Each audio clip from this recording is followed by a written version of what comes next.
You do not have to choose me, your majesty. But I will not let you choose my worth either. Claire Morgan's voice was quiet, yet it carried across the marble hall. For one breath, the entire royal chamber seemed to disappear. The towering windows, the silver banners, the watching council, even the cold winter light beyond the palace gates faded from her mind. All Claire could see was Ethan Blackwood standing before her, the Alpha King she had once believed would never let her face the world alone. His silver-gray eyes remained unreadable. His black and silver royal coat made him look every inch the ruler his kingdom expected him to be. Claire had spent years learning how to make herself smaller around powerful people. Tonight, she finally stopped. Ethan looked at her for a long moment before speaking. Then go. 2 words. That was all it took. Claire felt something inside her go completely still. She lowered her eyes, not because she was ashamed, but because she refused to let him see how deeply those words had reached her. I will, she whispered. She turned toward the great doors. Every step felt heavier than the last. Behind her, Ethan did not call her name. He did not ask her to stay. He simply watched. Outside, snow had begun to fall across the palace courtyard, covering the stone paths in white. Claire pulled her winter cloak closer and walked through the gates alone. The cold air touched her face, but it was easier to breathe outside than it had been inside that hall. She had come to the palace believing she could finally speak honestly. Instead, she was leaving with the same secret she had carried there. Her hand moved instinctively toward the front of her cloak. Beneath it, hidden from every royal eye, was the reason she could not simply disappear and forget the Alpha King. A small secret. A future that had already begun. Claire stopped beneath an old stone archway and closed her eyes. She could still remember the healer's gentle words from 2 weeks earlier. You are going to be a mother. The memory made her chest tighten. She had wanted to tell Ethan. She had imagined his expression, his surprise, perhaps even the softness she once believed lived behind his royal pride. But after tonight, she could no longer risk placing her future in his hands. If Ethan wanted to reject their bond, that was his choice. But their child would not be rejected with her. Claire continued down the road as the palace lights grew smaller behind her. She did not know where she would live. She did not know how she would protect the life growing inside her. She only knew one thing. She would build a future without begging anyone to give her a place in it. High above the courtyard, Ethan remained by the window, watching the Omega disappear into the snow. He told himself he had made the right decision. He told himself she would eventually understand. Then, for the briefest moment, he noticed the way she had held one hand beneath her cloak before leaving. A strange unease settled in his chest. He pushed it away. He had no idea that the woman walking away from his palace was carrying a secret that could one day change the throne itself. The farmhouse was quiet when Claire Morgan woke before sunrise, but the silence could not calm the thoughts that had followed her from the palace. She opened the small wooden shutters and looked across the snow-covered fields, watching pale morning light slowly replace the darkness. For the first time in her life, no royal guards were waiting outside her door, no council members were discussing her future, and no one was telling her what an Omega was supposed to become. She was alone, but she was free. Claire rested one hand gently against her stomach and took a slow breath. We are going to be all right, she whispered. The words were meant for the tiny life she was protecting, but they also sounded like a promise to herself. It had been several weeks since she left the palace. Since then, she had rented the little farmhouse, found a trustworthy healer in the nearby town, and learned how to live with less than she once believed she needed. Her days were simple. She gathered herbs in the morning, prepared warm meals in the afternoon, and spent her evenings sewing a small blanket beside the fireplace. She had even found an old wooden cradle at a local market. It needed repairs, but Claire had carried it home herself. She wanted her child to have something made with care, even if she could not offer a palace nursery. On the table beside the cradle lay a folded letter. Claire had written it 3 times and never sent it. Dear Ethan. She stopped there every time. What could she possibly say? That she still remembered the moment he told her to leave. That she had wanted to tell him about the baby before she walked through the palace gates. That she had been terrified he would only look at the child and see another responsibility tied to the throne. Claire folded the letter again and placed it beneath the wooden box where she kept her most private belongings. She did not want Ethan to know yet. Not until she was certain he would see her as Claire, not simply as his Omega or the mother of a future heir. Across the kingdom, however, Ethan Blackwood was beginning to feel the weight of her absence. He attended council meetings, reviewed territorial reports, and listened to discussions about winter supplies, but his attention often drifted toward the western windows.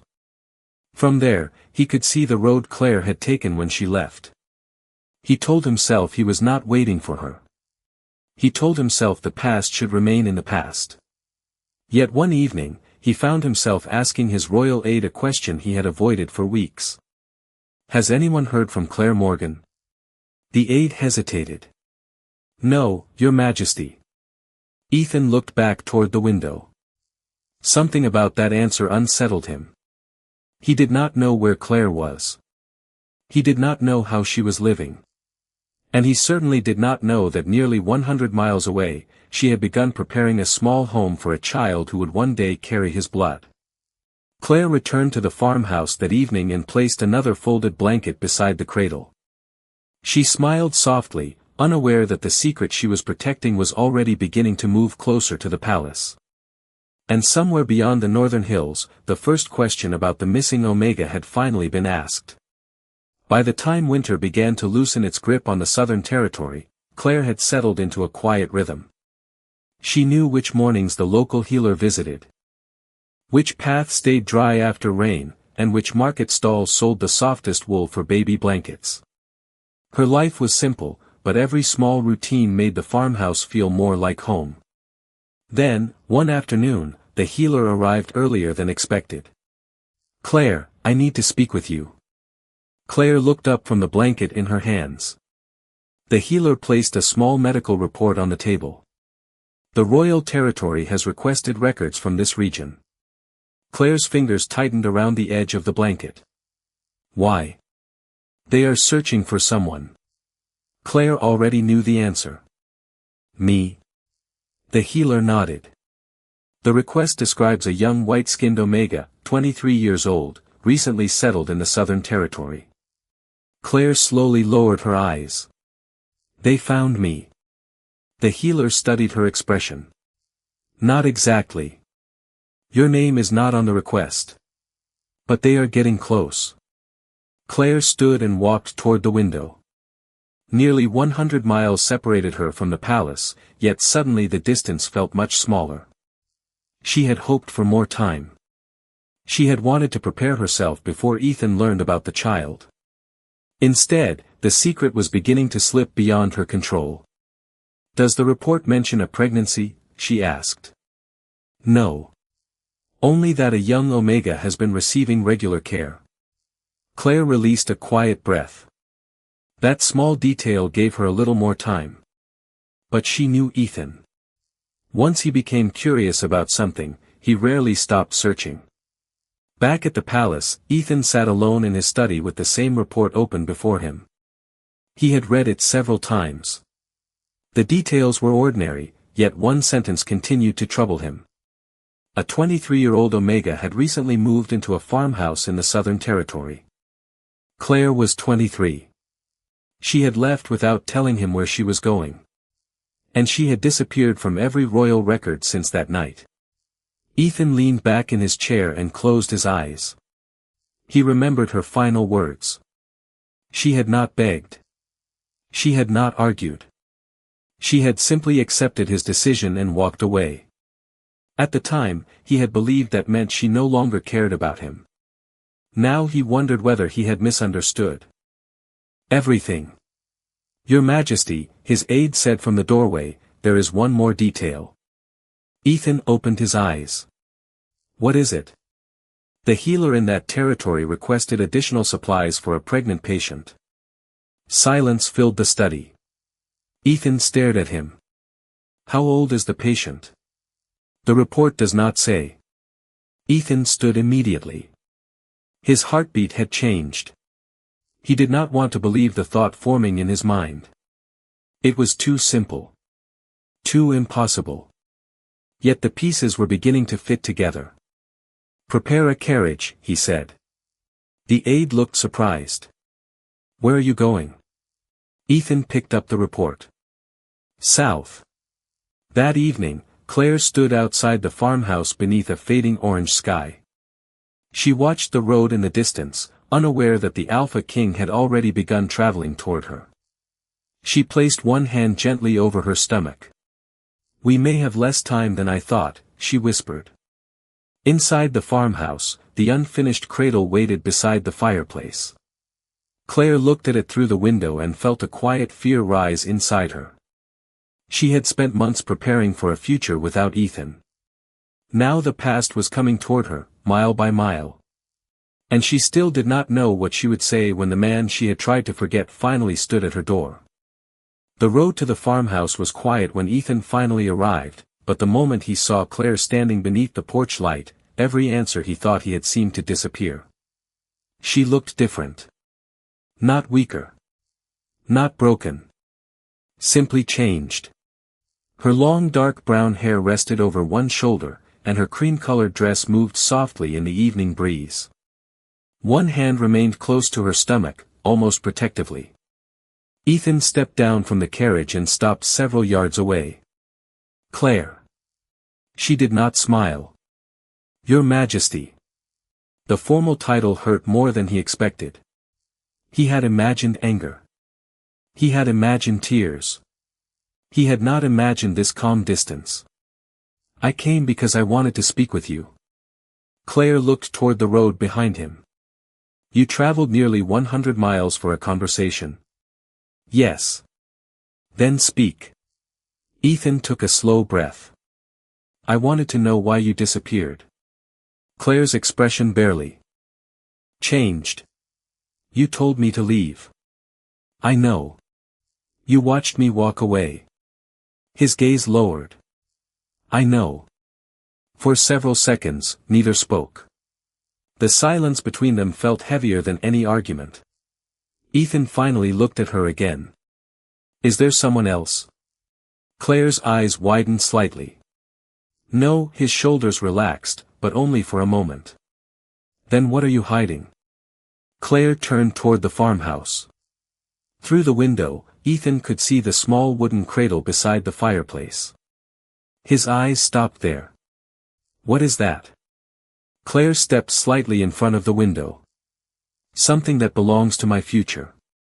Ethan looked from the cradle back to her face. A child? Claire said nothing.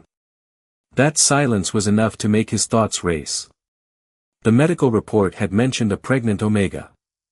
The age had matched. The location had matched. Now there was a cradle in front of him. Yet he could not bring himself to say the conclusion aloud. Claire, he said quietly, are you expecting a child? Her hand moved gently over her stomach. Yes. Ethan went still. The evening seemed to become strangely quiet around them. How long? He asked. Claire looked away. Long enough. He took one careful step forward, then stopped when she raised her eyes. Please do not come closer. He immediately respected her request. All right. That simple response surprised her. She had expected royal authority. She had expected demands. Instead, Ethan remained where he was. Is the child healthy? He asked. Claire nodded. The healer says everything is progressing normally. Ethan looked down, absorbing the words. Then the question he had been avoiding finally reached his lips. Is the child mine? Claire stared at him. There was sadness in her eyes, but no anger. You already know the answer. Ethan's breath caught. He looked toward the cradle again, and suddenly the quiet farmhouse no longer seemed like a distant place. It felt connected to the palace, to the throne, to every decision he had made. "Why did you not tell me?" he asked. Claire's voice remained soft. "Because I was afraid you would only see an heir." Ethan looked at her. "And what did you want me to see?" Claire rested both hands gently over her stomach. "A child. And the woman who has been protecting that child." He had no answer. For the first time, Ethan understood that finding Claire had never been the same as earning the right to return to her life. He had crossed 100 miles to find a secret. Now he realized the real journey had only begun. "You came all this way just to tell me you are not my choice?" Claire asked softly. Ethan Blackwood stood at the farmhouse doorway, still wearing the dark royal coat he had traveled nearly 100 miles to escape into silence. For several seconds, he said nothing. The evening wind moved through the trees behind him, carrying the scent of rain and distant pine. Claire remained on the porch, one hand resting protectively near her stomach. She did not invite him inside. She did not need to. Ethan had already seen the small wooden cradle through the window, and the sight had changed something in his expression. "I came because I wanted answers," he finally said. Claire's eyes stayed on him. "You already asked the most important question." Ethan remembered the words from the night before. "Is the child mine?" Her answer still echoed in his mind. "You already know the answer." "I know," he said. "But I do not understand why you kept this from me." Claire looked toward the quiet fields. "Because I knew what would happen if the palace learned about the child." Ethan frowned. "You mean the council?" "The council. The court. The people who would suddenly decide where I should live, how the child should be raised, and what the future of the kingdom should look like." Ethan lowered his gaze. He could not deny it. The royal court had turned every family matter into a question of succession before. "I would never take your child from you," he said. Claire looked back at him. "You did not even know there was a child." The words were quiet, but they carried weight. Ethan stepped no closer. "That is why I am here now." Claire studied him carefully. "What do you want?" He hesitated. For the first time, the Alpha King seemed to have no prepared answer. "I want to know my child," he said. "But I do not want to force you to give me anything you are not ready to give."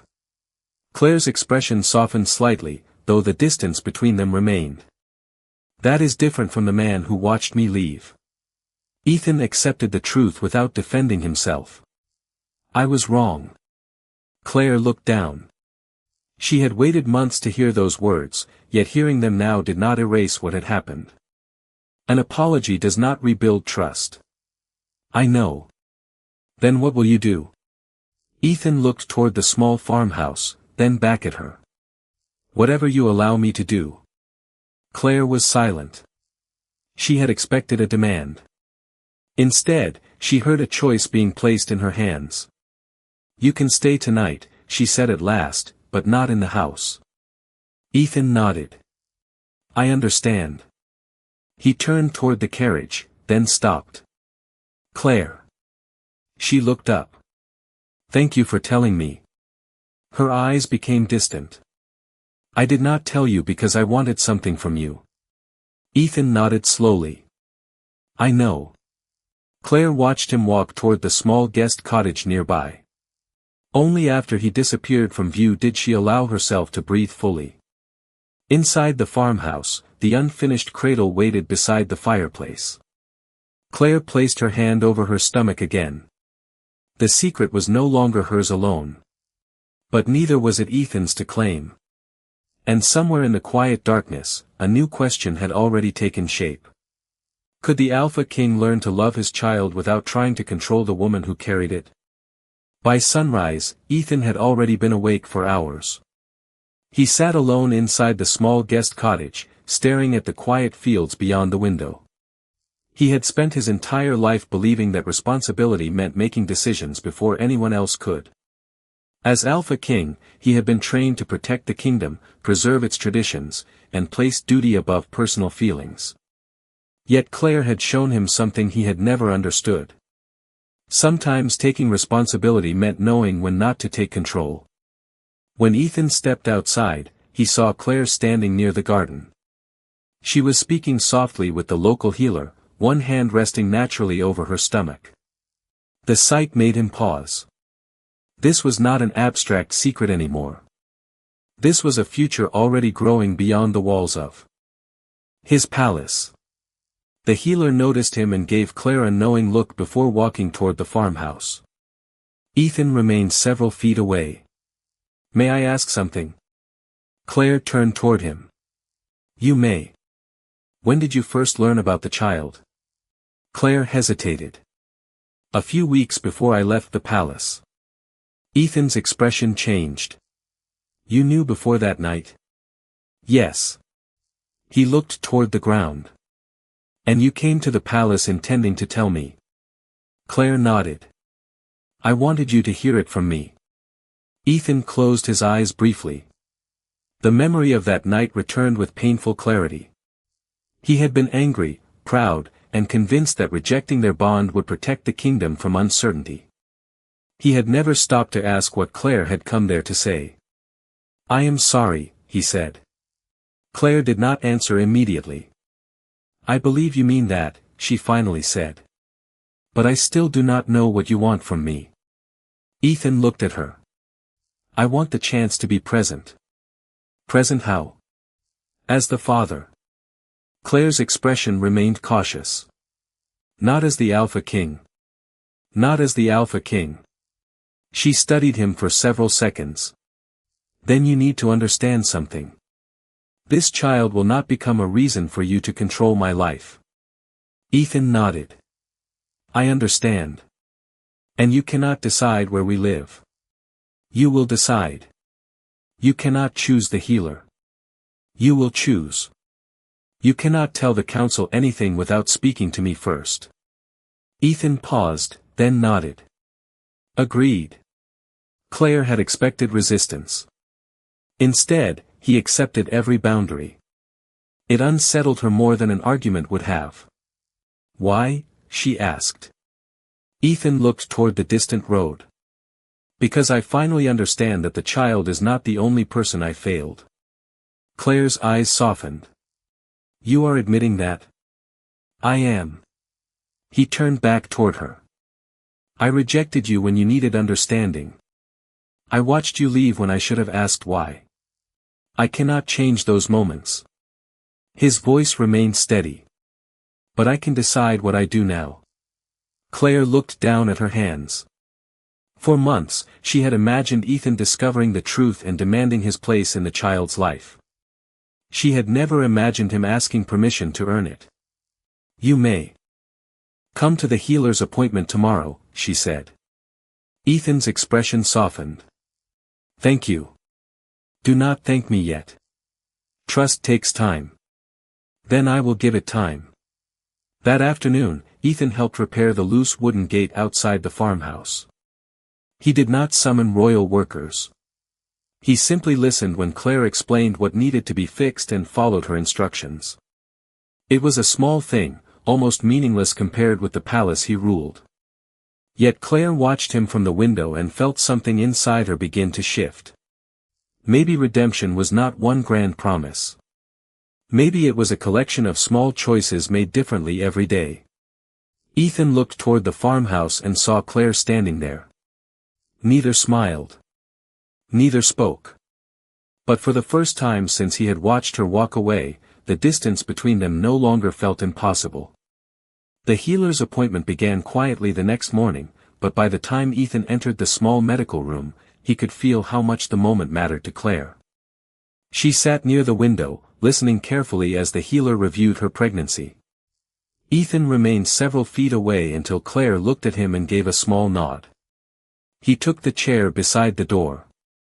He did not ask questions until the healer finished speaking. "Everything is progressing normally," the healer said. "The child appears healthy, and Claire should continue resting when needed." Ethan released a breath he had not realized he was holding. "Thank you." The healer smiled gently before leaving them alone. Claire gathered her things and stood. Ethan looked at her. I am glad everything is well. So am I. They walked back toward the farmhouse in silence. It was not an uncomfortable silence anymore. It felt like two people learning how to share the same space again. Then a royal messenger appeared at the end of the road. Ethan immediately recognized the palace seal. His expression changed. Claire noticed. What is it? The messenger approached respectfully and handed Ethan a sealed document. Your Majesty, the council requests your immediate return. Ethan opened the letter and read it carefully. His face became more serious. They know. Claire stopped walking. About the child? He nodded. Someone reported the medical request from the Southern Territory. Claire's hand moved toward her stomach. The moment she had feared had arrived. What do they want? Ethan folded the letter. They want confirmation of the royal heir. Claire looked away. Then you should go. Ethan studied her. I will go. But not because they have ordered me. What will you tell them? The truth. He stepped closer, then stopped before entering her personal space. And I will not let them decide your future. Claire searched his face. You cannot control the council forever. No, his voice was calm. But I can make my position clear. Ethan returned to the palace that evening. The council chamber was already filled when he entered. Several senior members stood around the long table, speaking urgently about succession and royal security. Ethan raised his hand, and the room fell silent.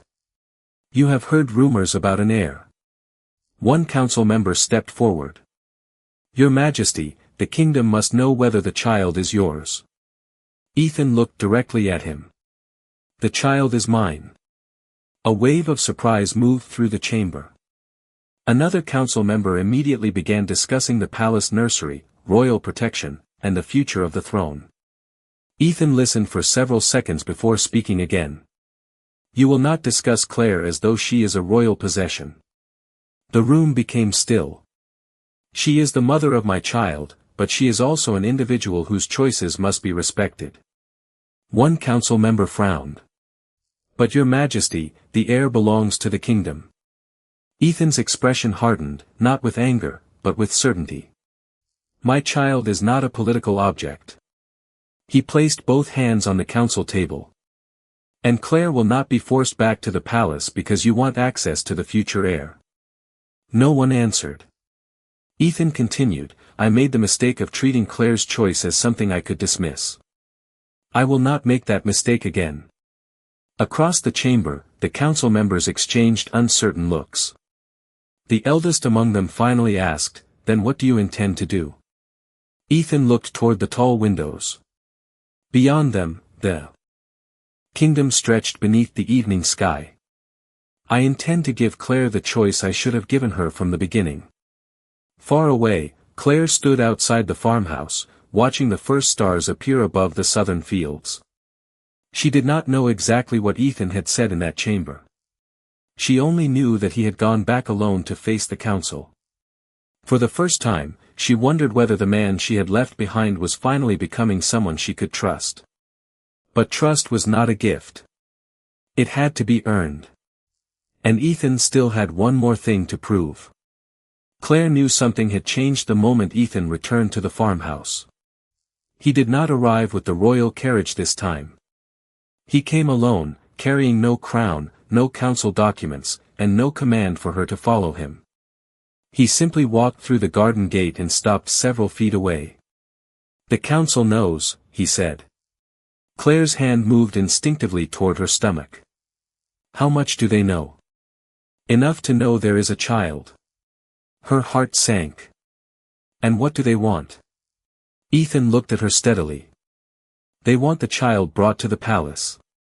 They want to begin planning for the future heir. Claire turned away, her eyes fixed on the quiet fields. This was exactly what she had feared. Her child had barely begun life, and already the royal court wanted to turn that life into a matter of succession. Then you should take them what they want, she said quietly. Ethan did not answer immediately. I told them no. Claire looked back at him. You did what? I told them the child is not a political object. He paused. And I told them you will not be forced to return. Claire searched his face, looking for the pride she remembered from the palace. She did not find it. They will not accept that forever. I know. Ethan's voice remained calm. That is why I need to make something clear. He reached into his coat and removed a sealed document. He did not hand it to her. Instead, he held it where she could see the royal seal. This is a formal order protecting your right to remain outside the palace. No council member can compel you to return without your consent. Claire stared at the document. You signed. That? I did. Why? Ethan looked down for a moment. Because when you left, I believed I had the right to decide what happened to you. I was wrong. The simple admission left Claire without an immediate answer.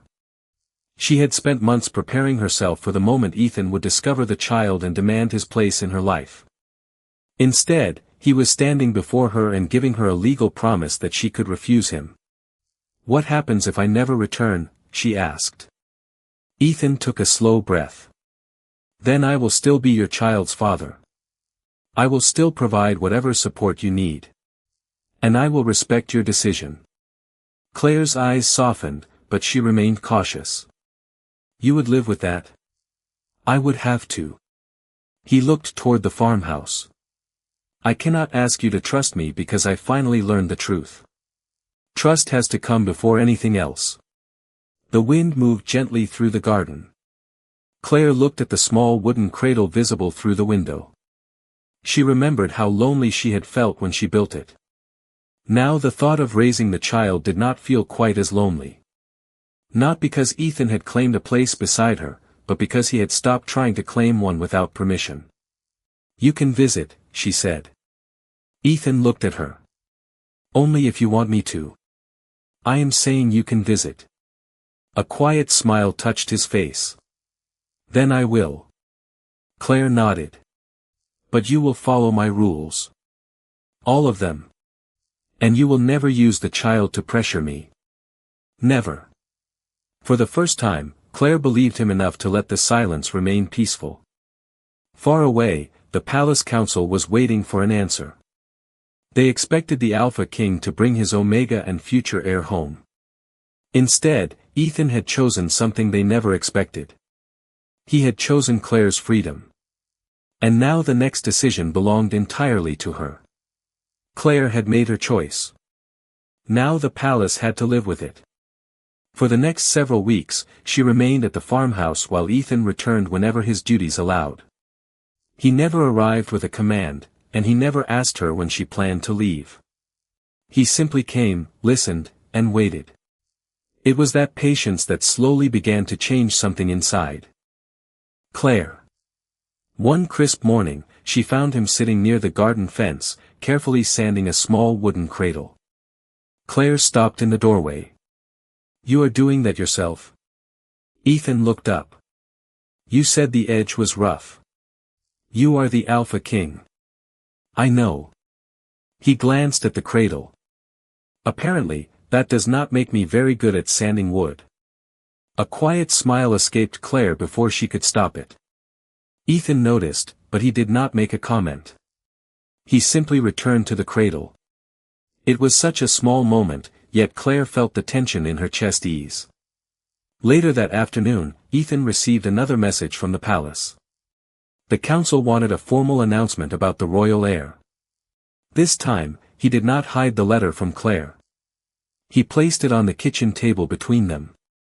They want you to return, he said. Claire read the message carefully. And what do you want? Ethan was silent for a moment. I want you to be safe. I want to know my child. And I want the chance to become someone you can trust. Claire folded the letter. That is not the same as wanting me back. No, he said. It is not. She looked at him carefully. Then perhaps you are finally learning. Ethan smiled faintly. I hope so. Claire walked toward the window. Beyond the glass, the field stretched beneath a pale afternoon sky. She had spent months imagining a future where she raised her child alone. She had accepted that possibility. But now she was beginning to wonder whether there could be another future, one where Ethan was part of their lives without controlling them. I will consider returning, she said. Ethan looked at her. You do not have to decide today. I know. She turned toward him. That is why I am considering it. He nodded. He did not celebrate. He did not rush toward her. He simply accepted her words. That evening, Claire walked through the farmhouse one last time with a strange mixture of sadness and peace. The little cradle stood near the fireplace. The knitted blanket rested inside it. The life she had built here would always matter because it was where she had learned that she could stand on her own. Before sunrise the next morning, Claire packed a small bag. Ethan waited outside beside the carriage, but he did not open the door for her or tell her where to sit. He simply stepped aside. Claire looked at him. Are you certain you will let me choose? Yes. She took a slow breath and climbed into the carriage. Ethan followed only after she had settled. As they traveled north, Claire watched the farmhouse disappear behind them. She did not feel like she was being taken back. She felt like she was returning on her own terms. When the palace finally appeared beyond the hills, Ethan looked toward her. You can still change your mind. Claire smiled softly. I know. Then she placed one hand over her stomach and looked toward the royal gates. But I do not think I want to anymore. The gates opened. This time, Claire entered beside the Alpha King by choice. And waiting inside the palace was the truth Ethan had spent months learning to understand: the future heir would never be the reason she stayed. She would stay because, at last, she had been given the freedom to choose.